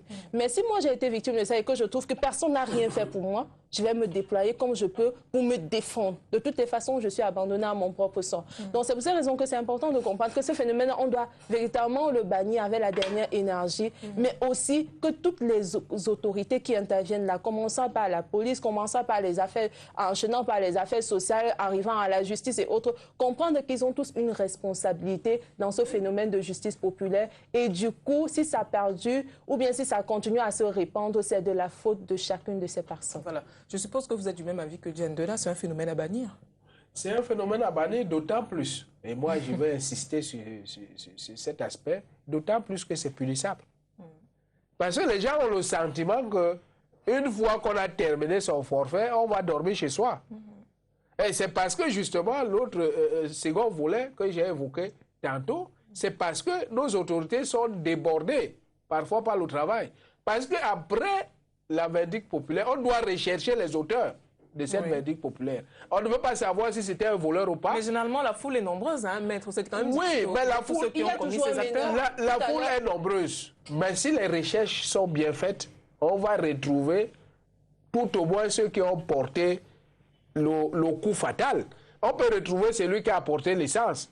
Celui qui a apporté les allumettes, on peut le retrouver. Celui qui a apporté la latte, on peut le retrouver. Ceux-là même qui animaient que tu es, parce qu'il y a toujours les ours à gauche. J'ai dit, les recherches peuvent arriver à ces phénomènes. Et il faut leur dire que si quelqu'un a pris la main dans le sac, vous savez que l'assassinat chez nous est réprimé au degré. Ça veut dire que vous écopez une peine capitale. La peine de mort n'est pas encore bannie au Cameroun. Il faut que les gens le sachent. Donc, si vous vous retrouvez en train de porter main sur un bandit, même de passage, et quand vous repère, ce bandit là-bas, vous pouvez vous-même être poursuivi et condamné par la peine capitale. Peine capitale, ça veut dire 12 balles dans le corps. On vous met au poteau et on tire sur vous. C'est vrai que le régime ne veut plus la pratiquer systématiquement. Mais il y a des condamnés à mort qui sont là. Et le jour où on va rejeter leur dossier, le recours à grâce, on va les tuer. Donc il faut savoir que les actes que vous posez peuvent demain porter un coup. Non seulement sur vous. Imaginez ce chef de famille qui a trouvé quelqu'un sous prétexte qu'il est fâché contre le voleur. Il prend aussi la latte, il tape sur cet individu. Et un jour, il est venu, il est appréhendé. C'est toute sa famille qui va en subir. Ces enfants qui avaient l'espoir que leur père leur permettait d'aller à l'école, demain, ils seront eux-mêmes des bandits. Donc, eux-mêmes, ils risquent de subir la verdict populaire parce que leur père, qui pourvoyait leurs besoins, a été condamné à mort. Cette belle femme qu'on voyait bien mise, etc., va se retrouver en train de faire la prostitution qu'on condamne, ou même dans l'homosexualité parce que son mari n'est plus là. Ça crée d'autres phénomènes dans la société. Donc, il faut éviter les effets de masse. Il faut éviter les émotions. Il faut faire confiance parce que nous sommes dans un état de droit, dans une société organisée. Il faut faire confiance aux autorités. Si les autorités ne font pas leur travail... Il faut faire confiance à la justice. À la justice. Si elle ne fait pas son travail, on les interpelle. Il y a plusieurs canaux pour les interpeller. Votre émission même déjà est une manière de les interpeller par rapport au phénomène. Il y a plusieurs endroits... que le message en tout cas est en train de passer. Hein. Tout à fait. Donc, et qui sont en train de nous suivre. Ouais. Donc, à moins de renoncer à la société et aller vivre en forêt seul, c'est-à-dire que vous pouvez aller vous casser toute une forêt, encore qu'il n'y a plus de forêt au Cameroun, vous trouvez les plaques, la propriété privée, même si c'est les arbres qui sont là-dessus, vous allez vivre seul là-bas, personne ne viendra vous gêner. Mais si vous vivez en société, vous respectez les règles établies dans cette société. Et ces règles interdisent la justice privée. Ça, il faut qu'ils le comprennent. Oui. Mais il est à craindre que la justice populaire prospère davantage, hein, maître. D'autant plus que l'administration judiciaire ne montre aucun signe positif. Bon, vous revenez toujours dessus. Mais je vais vous dire... J'insiste. Oui, vous insistez. Vous savez, moi je pense que quand il y a un phénomène, la société doit se doter des moyens pour éradiquer ce phénomène. Si tout le monde pleure la justice populaire. Parce qu'aujourd'hui, peut-être les gens ont le sentiment que c'est les laisser pour compte. Quand on cite le quartier village, il dit encore qu'un village, il y a que ils commencent à avoir les plus riches là-bas. Ce n'est plus village qu'on connaissait. Et donc, on doit mettre des moyens parce qu'un jour, celui qui estime être à l'abri peut être victime. Je vous prends un phénomène très simple. Lorsqu'on parlait à certaines autorités des prisons de Djoubel, ils disaient, attends, vous n'allez pas croire qu'on va construire des hôtels pour des prisonniers. aujourd'hui qui est dans ces prisons-là. C'est ceux-là hier qui croyaient que c'était pour les laisser pour compte. C'est un phénomène social, c'est pour tout le monde. Donc s'il faut faire quelque chose de bien, il faut le faire parce qu'on ne sait ni l'heure, comme a dit l'autre, ni le jour, où soi-même on serait en difficulté. On ne le fait pas parce que bon, c'est les laisser pour compte, on le fait parce que c'est les êtres humains, c'est les individus, il faut prévoir. Jeanne Dona, vous n'avez pas l'impression qu'il y a quand même un laxisme au niveau des autorités? Parce qu'en fait, on en parle aujourd'hui, mais ce n'est pas un phénomène nouveau. Ça a toujours existé et ça continue. Bien que ce soit, comme dit Maître Bondier, bien que ce soit condamné par la loi, on assiste toujours à cette pratique-là tous les jours. C'est clair qu'il y a un laxisme. Ça existe, mais rien n'est fait concrètement sur le plan concret. Des choses ont été faites, comme je l'ai dit, par exemple, lorsqu'on a mis sur pied le commandement opérationnel en 2000. Mais après ça, c'est parti. Après ça, on a pu, en ce moment-là, on avait comme un sentiment... C'est parti par les dérapages. Il y a eu tellement de dérapages dans oui, cette histoire. De toutes les façons, je m'arrête au fait que ce soit parti, qu'il y ait des dérapages. Je m'arrête au fait que ce soit parti et qu'on soit revenu à la situation initiale. Donc, maintenant, il y a le laxisme, oui. Il y a le laxisme de la part des autorités, des employés du ministère des Affaires sociales, parce qu'ils sont supposés faire un encadrement des victimes. Ils sont combien? Comment? Ils sont combien? Pour faire quoi? Pour faire ce travail-là, ils sont combien? Ils sont payés pour ça. Mais ils ne sont pas nombreux. Ils sont payés pour ça. Déjà, le tout, c'est que je fonctionne en association et sur le terrain et autres, il n'y a rien qui est fait. Au moins, qu'ils fassent des actions et nous disent qu'ils ont fait, mais ils n'ont pas assez de personnes pour le faire. Là, ce n'est même pas fait. Ça n'a jamais été fait. Cet encadrement post-traumatique-là, ça n'a jamais été fait. Du coup, il y a ce laxisme de la part de ces personnes. Il y a le laxisme également de la part des autorités de force de l'ordre, la police et autres. On a cité les cas au cours de cette émission, justement, où parfois, manque de moyens, on va dire, mais après, de toutes les façons, ils ne le font pas. Pourquoi? Parfois parce qu'ils ont manqué, ils manquent d'intérêt. Ils ont perdu comme ce sentiment-là de vouloir défendre l'intérêt commun. Perdu la conscience professionnelle parce qu'en entrant à la force, à la police parfois, parce qu'il faut pas on ne demande pas beaucoup de diplômes, on ne demande pas un niveau d'études assez élevé. Du coup, on cherche un matricule à la fonction publique, puis ceux-là, ce sont des fonctionnaires et on y est. Il y a laxisme également au niveau des autorités judiciaires.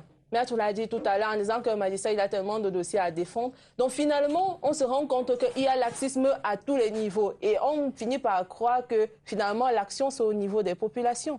C'est elles qui prennent le relais et qui disent, nous, on doit rendre justice. Donc finalement, on se dit, pourquoi c'est fait, comment c'est fait, maintenant, qu'est-ce qu'il y a lieu de faire? C'est important qu'on en parle également et se dire que chacune de ces personnes qu'on a citées, doit prendre conscience de dire que c'est sa responsabilité.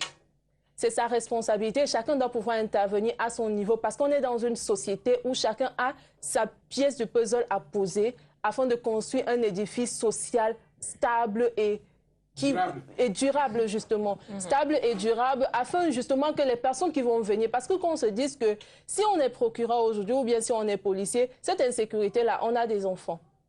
On a des enfants, donc il ne s'agit pas simplement de l'enfant du voisin, il s'agit également de chacun d'entre nous. Et j'aime bien un proverbe Betty qui dit, avant de faire quelque chose, rappelle-toi que tu as une queue. La queue signifiant ici quoi? La queue signifiant justement ta progéniture. Mais si tu le fais comme ça, en disant que tu protèges ta vie, en fait tu ne la protèges pas, tu la mets en insécurité. Donc, dans ce climat-là, on se dit tout le monde doit participer afin de résoudre ce problème-là. Et aussi, on doit pouvoir rentrer encore en faisant des émissions de conscientisation, faisant même des descentes sur le terrain, que les gens ne s'asseyent pas dans le bureau. Et ça, c'est le travail du ministère des Affaires sociales. Que les gens descendent sur le terrain afin de sensibiliser les populations. Mais en sensibilisant les populations, il faut bien qu'ils leur disent ce qu'ils leur promettent. Ce ne sera pas simplement des discours creux et vains, mais il faut avoir quelque chose qui soutienne cela. Ce sera, si notre quartier est insécurisé, le problème ici, c'est l'électrification. Il faut pouvoir mettre l'électrification et dire, on a résolu votre problème, mais maintenant, ayez confiance en nous. Mais si c'est simplement des discours à la télé, à la radio, ça ne va pas résoudre le problème. En fait, il faut pouvoir redonner confiance à la population. Il faut pouvoir le faire. Je pense qu'à la suivante, effectivement, c'est ce qui doit être fait. Est-ce qu'il y a des mesures, maître, excusez-moi de vous couper, est-ce qu'il y a des mesures qui sont concrètement prises par le gouvernement pour éradiquer ce fléau? Mais bien sûr. Bien sûr, il y a des Quelle action concrète est menée sur le terrain? Bon, je voudrais, avant de répondre à cette question-là, revenir pour dire que tout ce qu'elle a cité là, c'est bien beau. Les gens qui vont descendre, etc. etc. Ben, il y a ce qu'on appelle généralement la politique criminelle. C'est-à-dire que quand on projette, parfois on se base sur les décisions qui sont rendues. On se rend compte que dans certaines régions, il y a trop de vols, dans d'autres, il y a trop de viols, dans d'autres, il y a trop d'agressions, etc.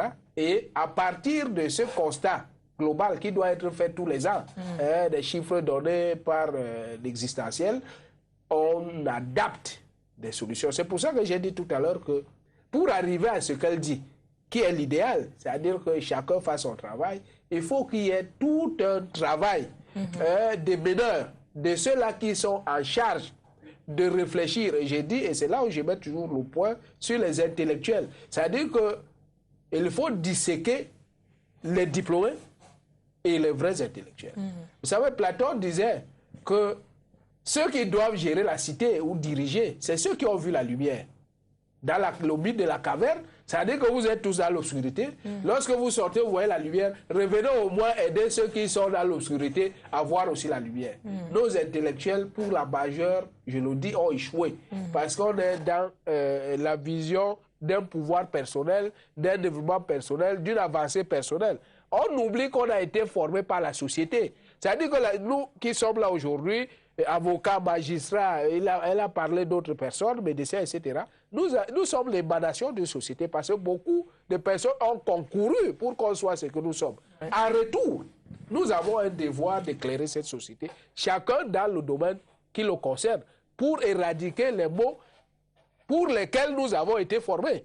Donc, ça ne sert à rien que chacun reste dans son bureau et dit « je gagne ma vie » et moi aussi les autres meurent. Tant pis. On rejoint ce qu'elle a dit tout à l'heure, qu'effectivement, vous gagnez votre vie, mais après votre vie, c'est les autres que vous avez derrière vous pourront le faire.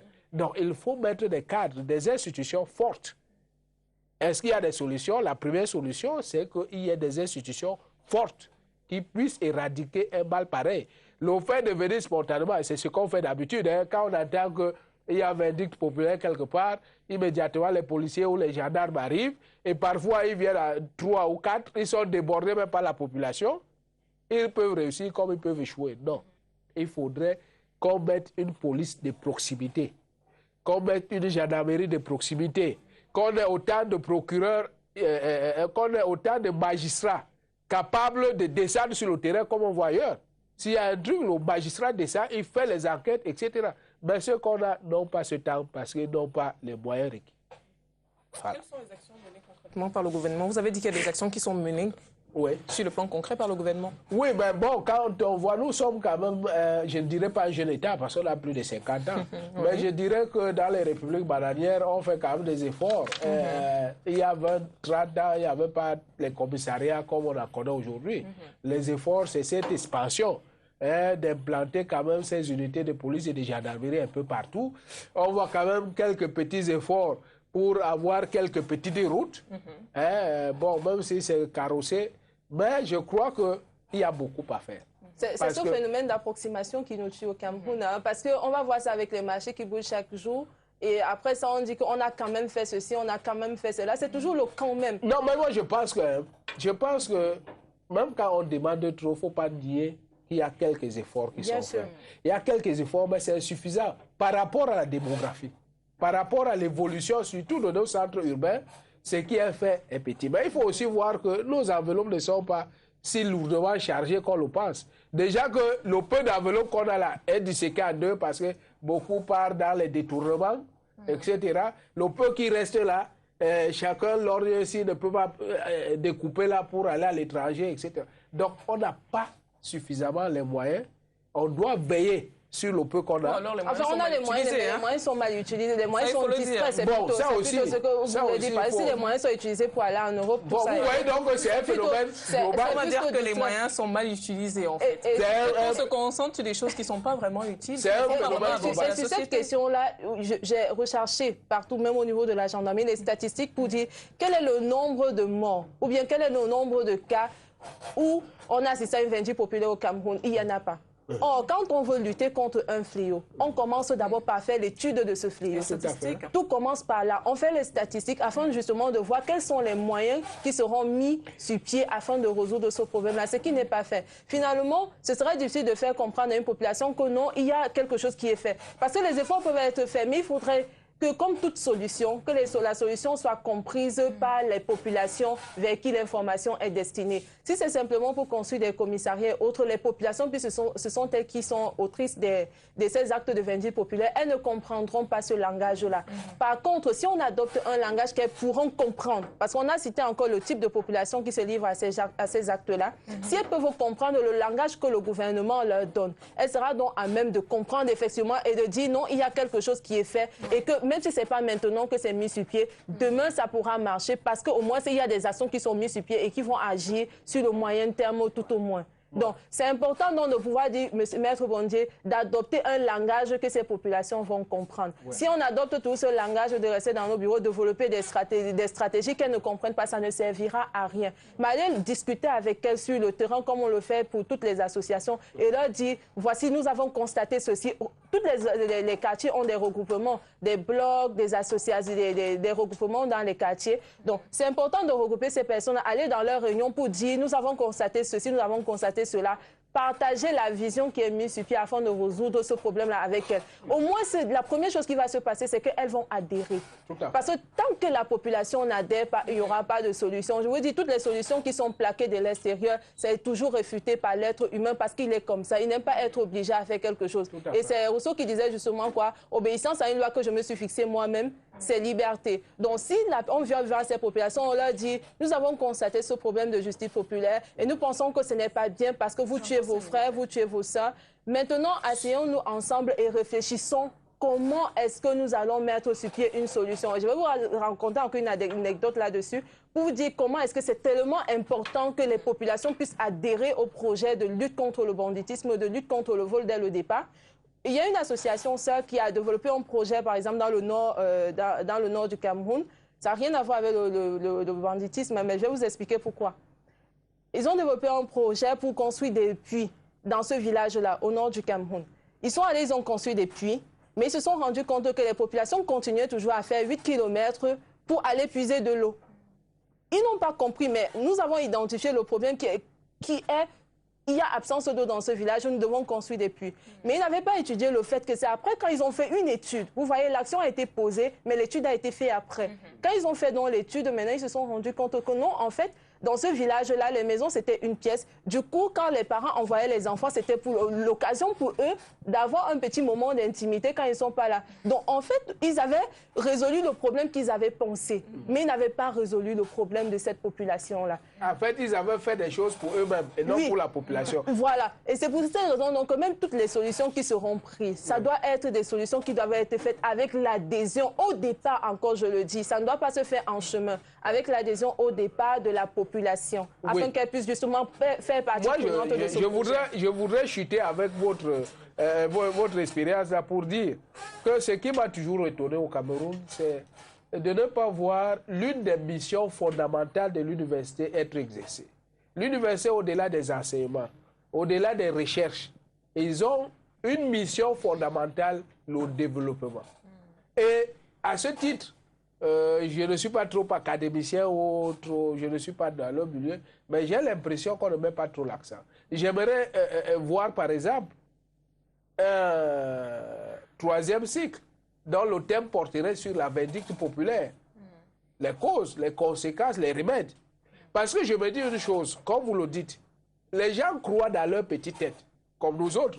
Le fait qu'on a fait les études, on connaît tout. Donc, il suffit que j'arrive dans mon village et dise aux gens, bon, ne buvez plus tel eau, moi je vais vous apporter pour qu'ils adhèrent. C'est faux. C'est-à-dire qu'en fait, pour résoudre les problèmes des gens, il faut connaître d'abord, pour les étudier. Ce n'est pas vos problèmes que vous résolvez les problèmes des autres. Ce qui nous amène à dire que nos chercheurs, nos étudiants, et même ces professeurs-là devraient guider, parce que c'est eux qui ont l'avenir du Cameroun demain. Nous, ça commence à devenir le passé. Qu'on le veuille ou pas, nous sommes en train de partir pour sortir.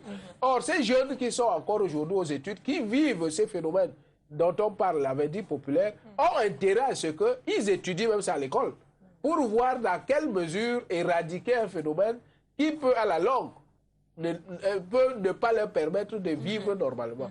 C'est à ce niveau-là que tout se joue. Et ces études-là qui sont faites doivent être aussi considérées par les administrateurs, par les gestionnaires. Parce que le plus souvent, qu'est-ce qu'on remarque dans nos administrations? Vous êtes nommé quelque part, vous croyez que vous connaissez tout, c'est pour ça qu'on vous a nommé. Même votre subalterne qui vous apporte des promotions, vous dites, ah, vous ne connaissez rien. D'ailleurs, vous le soupçonnez de vouloir prendre votre poste. A fortiori, vous ne voulez pas prendre ces solutions. Je pense, donc, Audrey, dans ce sens-là, que le travail qu'il y a à faire, c'est un travail d'enseignement, de recherche et de propositions. Alors, nous sommes arrivés au terme de cette émission. Merci, chers panélistes, d'être venus. Vous avez un dernier mot? Le dernier mot que je voudrais dire à l'endroit de la population. À l'endroit de la population et même de tout le monde, c'est toujours de se référer à cette maxime de Kant. Agis toujours de telle sorte que la maxime de ton action soit érigée en règle universelle. Il faut que tout ce que nous posons au jour le jour soit dans l'objectif final qui est l'homme, la dignité humaine. Parce que si vous pensez à la dignité humaine, si vous pensez que l'homme est au centre de toutes les préoccupations, tout ce qu'on éradique sera vain. Diane Denard, rapidement. Arrêtons d'être égoïstes. Parce qu'il faut bien dire que la vindicte populaire vient de ce qu'on veut se rendre justice. Donc arrêtons d'être égoïstes, car si les autres avaient été autant égoïstes, on sera encore avec les chaînes, les chaînes sur les mains, les chaînes sur les pieds. Donc vraiment arrêtons d'être égoïstes et pensons pour l'intérêt commun. C'est ce qui manque dans notre société. Pensons pour l'intérêt commun, essayons de nous effacer un tout petit peu, mais pensons donc à construire un Cameroun, un meilleur Cameroun, afin de ne pas toujours s'asseoir et de tirer sur le système en place, mais de se dire d'abord qu'on est des citoyens modèles et par conséquent, on peut réclamer, on peut demander des choses qui ont de la valeur. Voilà. On se retrouve la semaine prochaine à la même heure et sur la même chaîne. D'ici là, portez-vous bien. À bientôt.